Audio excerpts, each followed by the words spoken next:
Kaugnay sa bagyong Pepito na inaasahang tatama sa Southern Luzon, mausan po natin si Head Engineer Dante Baclao ng Albay Public Safety and Emergency Management Office.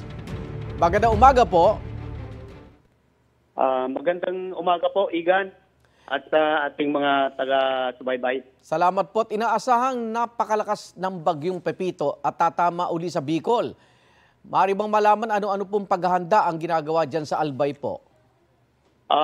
Ang mga paghahandang ginawa namin, since kahapon, suspended na po ang mga all levels ng sa eskwelahan. And sa ngayon po, ipapatupad na natin yung preemptive evacuation. Opo. Lahat ng antas po. Walang no work.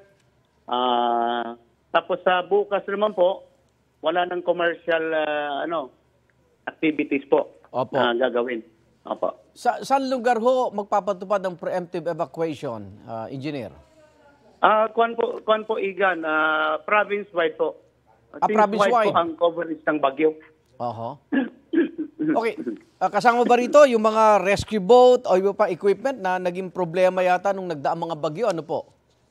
Actually, Igan, naka-standby naman po yung mga rescue equipments natin. Yung sa Coast Guard, yung sa Armed Forces, sa PNP, Opo. at sa mga LGUs. Naka-antabay naman po yun.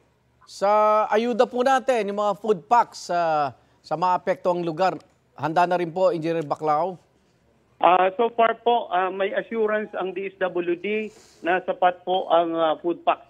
Kahapon lang po, kausap namin ang Regional Director Laudio ng DSWD. Opo. And yung mga LGUs po, nakahanda rin po sila. Meron pa naman pong sapat na resources po. Kayo ba'y nakabangon na sa nagdaang bagyong Christine?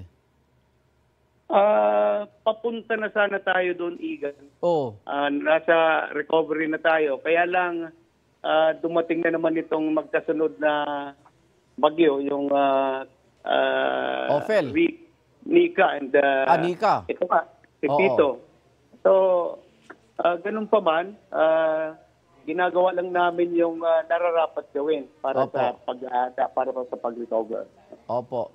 Okay, kasama po kayo sa aming mga dasal. Engineer, ingat po kayo dyan. Engineer Dante Baclao ng Albay Public Safety and Emergency Management Office. Salamat po. Salamat din po.